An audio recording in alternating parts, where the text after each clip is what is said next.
신약성경 히브리서 13장 1절에서 17절 말씀입니다. 제가 가지고 있는 신약성경 368면에 있습니다.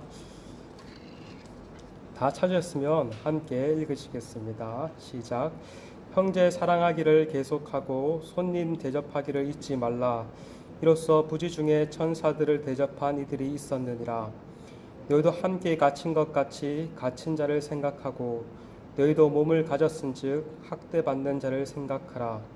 모든 사람은 결혼을 기히 여기고 침소를 더럽히지 않게 하라. 음행하는 자들과 간음하는 자들을 하나님이 심판하시리라. 돈을 사랑하지 말고 있는 바를 족한 줄로 알아. 그가 친히 말씀하시기를 내가 결코 너희를 버리지 아니하고 너희를 떠나지 아니하리라 하셨느니라. 그러므로 우리가 담대히 말하되 주는 나를 돕는 이시니 내가 무서워하지 아니하겠노라. 사람이 내게 어찌하리요 하노라. 하나님의 말씀을 너에게 일러주고 너희를 인도하던 자들을 생각하며 그들의 행실의 결말을 주의하여 보고 그들의 믿음을 본받으라. 예수 그리스도는 어제나 오늘이나 영원토록 동일하시니라. 여러 가지 다른 교훈에 끌리지 말라. 마음은 은혜로서 굳게 함이 아름답고 음식으로서 알 것이 아니니 음식으로 말미암아 행한 자는 유익을 얻지 못하였느니라. 우리에게 제단이 있는데 장막에서 섬기는 자들은 그 제단에서 먹을 권한이 없나니 이는 죄를 위한 짐승의 피는 대제사장이 가지고 성소에 들어가고 그 육체는 영문 밖에서 불사름이라. 그러므로 예수도 자기 피로써 백성을 거룩하게 하려고 성문 밖에서 고난을 받으셨느니라. 그런즉 우리도 그의 치욕에 짊어지고 영문 밖으로 그에게 나아가자. 우리가 여기에는 영구한 도성이 없으므로 장차 올 것을 찾나니 그러므로 우리는 예수로 말미암아 항상 찬송의 제사를 하나님께 드리자. 이는 그 이름을 증언하는 입술의 열매니라. 오직 선을 행함과 서로 나눠주기를 잊지 말라. 하나님은 이 같은 제사를 기뻐하시느니라. 너희를 인도하는 자들에게 순종하고 복종하라. 그들은 너희 영혼을 위하여 경성하기를 자신들의 청산한 자 같이 하느니라. 그들로 하여금 즐거움으로 이것을 하게 하고 근심으로 하게 하지 말라. 그렇지 않으면 너에게 유익이 없느니라. 아멘. 오늘도 다시 오랜만에 이렇게 또 새벽 기도회를 드리는데 또 이 기도의 자리에 나오신 여러분을 환영하고 축복합니다. 앞으로도 계속해서 하나님께서 모일 수 있는 기회를 열어주셔서 계속 함께 모일 수 있는 은혜가 있기를 소망합니다. 우리가 함께 모이지는 못했지만 계속해서 히브리서 말씀을 묵상하고 있습니다. 어느덧 히브리서도 후반부에 이르렀습니다. 내일이면은 마지막입니다. 이제 히브리서 기자는 믿음의 공동체를 향해서 이제 실질적인 권면을 합니다. 특별히 오늘 본문은 하나님이 기뻐하시는 삶의 제사, 삶의 예배를 드릴 것을 권면합니다. 그것을 잘 요약해 주는 것이 15절과 16절입니다. 그러므로 우리는 예수로 말미암아 항상 찬송의 제사를 하나님께 드리자. 이는 그 이름을 증언하는 입술의 열매니라. 오직 선을 행함과 서로 나눠주기를 잊지 말라. 하나님은 이 같은 제사를 기뻐하시느니라. 이것을 바울의 로마서의 표현에 의하면 우리 자신을 하나님이 기뻐하시는 거룩한 살아있는 제물로 자신을 드리는 산 예배를 가리킵니다.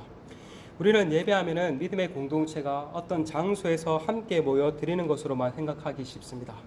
그러나 그와 더불어 한 가지가 더 있죠. 흩어져서 자신의 삶의 영역에서 드리는 삶의 예배가 있습니다. 함께 모여서 드리는 예배, 또 흩어져서 삶으로 드리는 예배, 이 두 개가 다 중요합니다. 그렇다면 오늘 말씀에서 히브리서 기자가 말하는 성도가 드릴 삶의 제사, 삶의 예배가 어떤 것인가? 오늘 세 가지로 함께 살펴보길 원합니다. 첫 번째로는 사랑하며 사는 것이라고 말을 합니다. 1절에서 형제 사랑하기를 계속하라고 말을 하고 2절에서 손님 대접하기를 잊지 말라고 말하고 3절에서 갇힌 자, 학대받는 자를 생각하라라고 말을 합니다. 이것은 교회 안에서 교회 밖에서 사랑을 실천하며 살라는 말입니다. 교회 안에서는 지체들끼리 서로 돌보고 사랑과 선행을 실천해야 합니다. 문득 생각나는 지체들이 있다면 연락해서 안부를 묻는 것, 함께 만나 믿음의 교제를 나누는 것, 도움이 필요하다면 기꺼이 돕고 함께 기도하는 것, 이처럼 믿음의 공동체 안에서 먼저 서로 사랑을 해야 합니다. 그러나 이 사랑은 믿음의 공동체를 또한 넘어야 합니다. 믿음의 공동체를 머물지 않고 교회 밖에 있는 사람들에게 흘러가야 합니다. 손님, 즉 나그네들을 한대해야 합니다. 자신의 집을 개방하며 또 나그네들에게 잠자리를 제공하고 식사를 대접하는 것. 당시는 오늘날 같이 숙박시설이 많지 않았습니다. 그래서 낯선 지역을 다니는 나그네들에게 한대가 꼭 필요했습니다.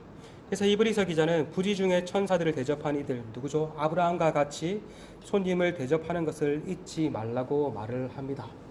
이것을 오늘날 우리에게 치면 어떻게 적용할 수 있을까요? 오늘날에는 사람들이 자신의 집을 개방하지 않습니다. 특별히 한국에서는 가정신방, 지금 그렇게 가정신방을 하라고 권면해서는 안 되는 시대가 되었다고 합니다. 교회에서 하든지 카페에서 하든지 가정에서 거의 신방이 이루어지지 않고 있다고 합니다. 개인의 영역이 중요하기 때문에 가정을 오픈하지 않지요. 하지만 이것은 이 사회가 주는 문화의 영향입니다.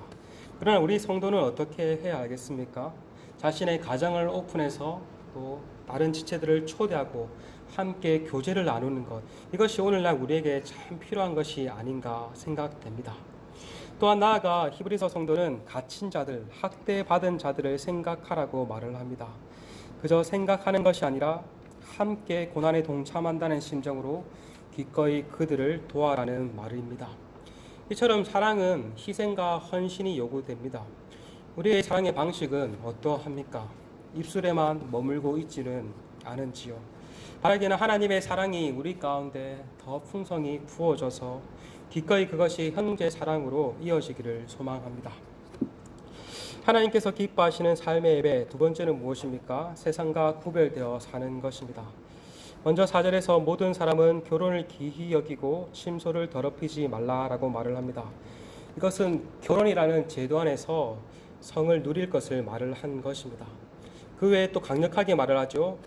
음행과 간음을 하는 자들은 하나님께서 심판하시느니라. 오늘날 뿐만 아니라 그 당시에도 성적인 문제가 많았습니다. 특별히 당시 로마 사회는 매춘이 성행하였고 남자들에게는 아내 외에 다른 여자를 취하는 것은 매우 흔했다고 합니다. 그러하게 히브리서 기자는 이 믿음의 공동체를 향해서 그 세상에서 말하는 성적 가치를 본받지 아니하고 구별된 삶을 살 것을 말을 합니다. 나아가 물질 간에 있어서도 어떻게 말하라고 말합니까? 세상의 가치를 본받지 말라라고 말을 합니다. 5절에 돈을 사랑하지 말고 있는 바를 족한 줄로 알라. 자족하라는 것입니다. 디모데전서 6장에서도 자족하는 마음이 있으면 경건에 큰 유익이 있다라고 말을 하며 먹을 것과 입을 것이 있으면 족한 줄로 알라. 돈을 사랑함이 모든 악의 뿌리가 된다라고 말을 하였습니다. 여러분, 우리는 어떻습니까? 주어진 물질에 감사하며 자족하며 살고 있습니까? 참 그렇지 못한 것 같습니다. 그 유명한 일화가 있죠. 당대 세계 최고의 부자였던 록펠러에게 타임지 기자가 이렇게 물었다고 합니다. 당신은 현재 가지고 있는 부에 만족하십니까? 그러자 록펠러는 아니요 라고 대답했습니다. 그러자 기자가 또 묻습니다. 그렇다면 당신이 얼마만큼 돈을 벌어야 만족하시겠습니까? 록펠러의 대답은 조금만 더. 세계 최고의 부자가 만족하지 못하고 조금만 더 있으면 만족하겠다라고 말을 했다고 합니다. 오늘날 이 시대의 가치를 잘 보여주죠. 그것이 록펠러뿐이겠습니까?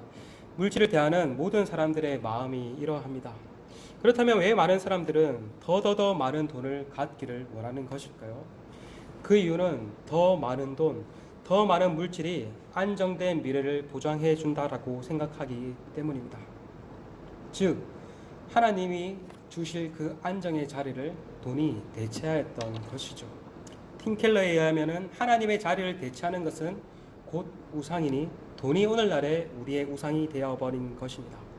그래서 예수님께서도 종이 두 주인을 섬길 수 없다라고 말씀하시며 물질과 하나님 둘 다 섬길 수 없다라고 말씀하셨습니다. 오늘날도 세상은 더 많은 부를 추구해라고 아우성칩니다. 재테크, 투자, 경제에 관한 책들이 서점에 주류를 이루고 있으며 그것들을 다루는 유튜버들의 인기가 상당합니다. 우리 사회는 부동산, 주식, 코인 투자 열풍을 넘어 강풍을 불었습니다. 이 주류의 문화에 편승하지 않으면 안 될 것만 같습니다. 그러나 여러분, 성경은 한결과 같이 자족하라라고 말을 합니다. 그와 더불어 하나님께서 자족하면 책임져 주시겠다라고 말씀합니다. 오늘 본문에서도 내가 결코 너희를 버리지 아니하고 너희를 떠나지 아니하리라. 함께 하시는 하나님이 나머지 것들을 책임져 주신다는 거죠. 마태복음 6장 33절에도 이렇게 말을 하죠. 너희는 그의 나라와 그의 의를 구하라. 그리하면 이 모든 것을 너에게 더하시리라. 자족하면은 하나님께서 나머지는 책임져 주신다는 것입니다. 그런데 어떻습니까? 이것을 믿음으로 그대로 받아들이기란 참 쉽지가 않지요. 어쩌면 오늘 또한 우리는 이 시대의 가치 가운데 대항하여 믿음으로 살아가는 것이 필요한 것 같습니다. 바라기는 물질 관계에 있어서도 세상의 가치를 본받지 않고 구별된 삶을 살아가는 우리 모두가 되길 소망합니다. 세 번째로 히브리서 기자는 하나님이 기뻐하시는 삶의 예배로 말씀을 맡은 지도자들을 본받고 복종하라라고 말을 합니다. 7절에 하나님의 말씀을 너에게 일러주고 너희를 인도하는 자들을 생각하며 그들의 행실의 결말을 주의하여 보고 그들의 믿음을 본받으라. 17절에도 이렇게 말을 합니다. 너희를 인도하는 자들에게 순종하고 복종하라. 그들은 너희 영혼을 위하여 경성하기를 자신들이 청산할 자인 것 같이 하느니라. 그들로 하여금 즐거움으로 이것을 하게 하고 근심으로 하게 하지 말라. 그렇지 않으면 너희에게 유익이 없느니라. 말씀의 사역자들은 자신의 행실을 올바르게 하고 가르침을 받는 성도들은 사역자들의 행실을 보고 믿음을 본받는 것, 나아가 그들의 가르침에 순종하고 복종하는 것, 이것이 믿음의 선순환입니다. 그렇기 때문에 가르치는 자와 가르침을 받는 자는 서로 상호 책임 관계에 놓여 있다 할 수 있습니다. 단순히 세상에서 말하는 지도자와 피지도자, 명령과 복종을 따르는 그러한 관계가 아니라 교회 안에서는 서로 피차 존중하고 복종하는 그러한 책임의 관계가 요구된다 할 수 있습니다. 특별히 말씀의 사역자들에게 있어서는 이 말씀이 성도들에게 잘 전해질 수 있도록 말씀을 잘 연구하고 준비하고 또 그 말씀으로 성도를 잘 섬기는 책임이 요구됩니다. 그렇게 말씀의 사역자들이 책임을 감당할 때 성도들에게 있어서도 그 말씀을 잘 받고 또 그 말씀의 사역자들의 건의를 세워주는 것, 이것이 오늘날 우리에게 필요한 요구가 아닌가 생각됩니다. 특별히 여러분은 17절의 말씀처럼 말씀의 사역자들이 이 일을 즐거움으로 하게 하고 근심으로 하지 않도록 해 주셔야 합니다. 그렇게 할 때 어떻게 된다고 말합니까? 여러분의 영혼에 유익이 있기 때문입니다. 많은 경우에 있어서 많은 교회들이 어려움을 당하는 이유가 무엇입니까? 가장 큰 문제들은 지도자들의 문제입니다. 한국 교회가 많은 문제가 있고 교회에 많은 문제의 파랄은 지도자들의 문제입니다. 지도자들이 행실을 온전치 못했기 때문에 그 문제들이 일어나는데 또한 더불어 나머지 이하는 성도들의 책임도 큽니다. 세상의 가치와 같이 건의를 인정하지 않고 말씀의 사역자들이 그 일들을 제대로 하지 못하도록 힘들게 하기 때문입니다. 그러하기에 말씀을 가르치는 자나 말씀의 가르침을 받는 자나 피차 서로 노력을 해야 할 것입니다. 이것이 말씀의 사역자도 사는 것이고 또 가르침을 받는 성도들도 사는 것이고 결국은 공동체를 세우며 하나의 나라를 확장하는 일이기 때문입니다. 그래서 여러분 간절히 바라기는 정말 말씀의 사역자들을 위해서 기도해 주십시오. 정말 많이 부족하고 연약할 수도 있습니다. 하지만 이 말씀의 사역을 잘 감당할 수 있도록 여러분은 또 기도해 주시고 또 그 말씀의 사역들을 잘 전할 때 또 그 말씀에 따라 순종하며 나아가는 우리 공동체가 되기를 소망합니다. 자, 함께 말씀을 맺겠습니다. 히브리서 기자는 오늘날 살아가는 우리에게 삶으로 드리는 제사, 삶으로 드리는 예배 세 가지를 말을 했습니다. 첫 번째, 사랑하며 사는 것이고, 두 번째, 세상과 구별하며 사는 것이고, 세 번째, 말씀을 맡은 사역자들의 건의에 복종하는 것이라고 했습니다. 이것을 오늘 한마디로 말씀하면 로마서 12장 2절의 말씀처럼 이 세대를 본받지 말고 오직 마음을 새롭게 함으로 변화를 받아 하나님의 선하시고 기뻐하시고 온전한 뜻이 무엇인지 분별하는 삶이라고 할 수 있습니다. 즉, 이 시대의 가치와 세대를 본받지 않는 삶이라고 할 수 있죠. 오늘날 시대는 어떻습니까? 다른 사람을 사랑하기보다 자기를 더 사랑하는 시대입니다. 오늘날 시대는 어떻습니까? 성적으로 매우 문란하고 또 물질적으로 많은 것을 섬기는 시대입니다. 또한 오늘날 시대는 건의를 인정하지 않는 시대입니다. 여러분, 이 세대를 본받지 아니하고 정말 우리가 하나님의 말씀에 더욱더 귀를 기울임으로써 더욱더 서로를 사랑하며 또 더욱더 구별된 삶을 살아가며 이 공동체를 아름답게 이루어가는 우리 모두가 되시기를 간절히 소망합니다. 지금 함께 말씀을 붙잡고 기도했으면 좋겠습니다. 오늘도 우리가 각자의 삶의 영역에 있어서 또 흩어져서 삶의 예배를 드릴 것입니다. 오늘도 이 말씀을 더욱더 묵상하게 하시고 또 이 말씀을 따라 내가 있는 곳에서 삶의 제사를 드릴 수 있도록 하나님의 기뻐하시는 삶을 살 수 있기를 지금 함께 기도했으면 좋겠습니다. 또한 공동체를 위해서 함께 기도합시다. 우리 공동체가 다시 모여서 이 자리에서 예배를 드립니다. 하나님께서 또 더욱더 모이기를 힘쓸 수 있는 공동체가 되게 하여 주시옵시고 드려지는 모든 예배 가운데 성령의 은혜와 나타나심이 있기를 소망한다고 이 시간 함께 기도하신 후에 개인적으로 기도하시며 나아가시겠습니다. 함께 기도하시겠습니다.